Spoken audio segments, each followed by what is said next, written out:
नमस्कार मित्रांनो, खूप खूप स्वागत आहे तुमचं आपल्या या व्हिडिओमध्ये. मित्रांनो, आजच्या व्हिडिओमध्ये मी तुम्हाला सांगणार आहे, उद्याचा जो पेपर होणार आहे एम-जी-एम 224 एस-वाय बी-कॉम मराठी इंग्रजी मीडियम वाय-सेम-यू ठीक आहे. ह्या पेपरचे मी तुम्हाला आय-एम-पी क्वेश्चन्स वगैरे सांगणार आहे. माझ्याकडे काही इथे जुने प्रश्नपत्रिका आहेत, यामधनं मी तुम्हाला आय-एम-पी क्वेश्चन सांगणार आहे. मित्रांनो, तुम्हाला जर का आय-एम-पी क्वेश्चन्स, इम्पोर्टंट नोट्स तसेच तुम्हाला होम असाइनमेंटचे रेडीमेड उत्तर वगैरे पाहिजे असेल, तर तुम्ही आपल्या ॲप्लिकेशनची लिंक तुम्हाला मी आपल्या व्हिडिओच्या डिस्क्रिप्शनमध्ये दिलेली आहे. त्या व्हिडिओवर लिंकवर तुम्ही क्लिक करून आपलं ॲप्लिकेशन डाउनलोड करू शकता. ठीक आहे.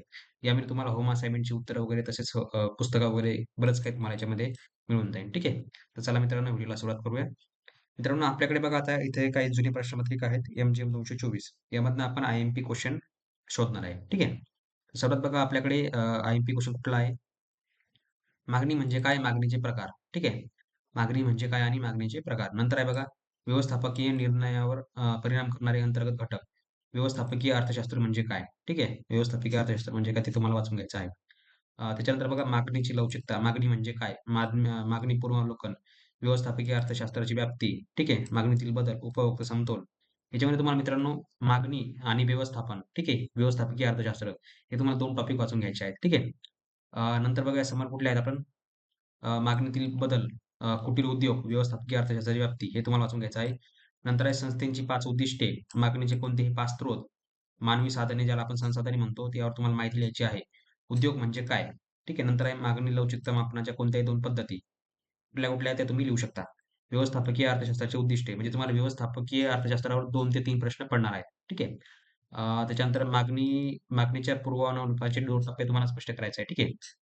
मागणीच्या पूर्वानुमानाचे कुठले-कुठले टप्पे आहेत ते तुम्हाला याच्यामध्ये स्पष्ट करायचे आहेत. तर मागणीवर सुद्धा तुम्हाला 2 ते 3 प्रश्न पडणार आहेत. काल संवेदर्शन यावर तुम्हाला माहिती लिहायची आहे आणि लघु उद्योग यावर तुम्हाला माहिती लिहायची आहे. ठीक आहे. तर हे दोन्ही प्रश्न तुम्ही लिहू शकता. समोर बघूया आपण अजून आपल्याकडे कुठला आहे? व्यवस्थापकीय अर्थशास्त्र आपण बघितलं. व्यष्टित अर्थशास्त्र आणि समष्टी अर्थशास्त्र याच्यात तुम्हाला फरक लिहायचा आहे किंवा व्याख्या लिहा असं तुम्हाला विचारलं जाऊ शकतं. व्यवस्थापकीय निर्णयावर परिणाम करणारे बाह्य घटक आपण आत्ताच बघितलं ते वाचून घ्यायचं आहे. उद्योग ही संज्ञा स्पष्ट करायची आहे. उद्योग म्हणजे काय? मागणीचा सिद्धांत यावर माहिती लिहायची आहे. मागणीची उत्पन्न लवचिकता यावर माहिती लिहायची आहे. उघड परिव्यय व गंभीर परिव्यय यावर तुम्हाला माहिती लिहायची आहे. विपणन परिव्यय यातील तुम्हाला घटकांची चर्चा करायची आहे. ना नफा ना तोटा ही संकल्पना स्पष्ट करायची आहे. पुरवठ्याची लवचिकता वाचून घ्या. व्यवसाय संस्थांची उद्दिष्टे, एकाधिकारयुक्त स्पर्धेची लक्षणे, नंतर आर्थिक एकाधिकार म्हणजे काय? वस्तू निवेदन म्हणजे काय? किंमत निर्धारणाची गरज का असते? हे देखील तुम्हाला वाचून घ्यायचं आहे. नंतर आहे नफ्याचे नियोजन व नियंत्रण कसे केले जाते ते तुम्हाला वाचून घ्यायचं आहे. ठीक आहे. एकदम सोपं आहे, काही अवघड नाही. समोर बघूया आपण व्यवस्थापकीय अर्थशास्त्र म्हणजे काय? हे आपण बघितलं. आर्थिक समस्या म्हणजे काय? हे देखील बघितलं. अर्थशास्त्रीय सिद्धांताची गृहीतक तुम्हाला वाचून घ्यायची आहे. व्यवस्थापकीय निर्णयावर परिणाम करणारे बाह्य घटक तुम्हाला वाचून घ्यायचे आहे.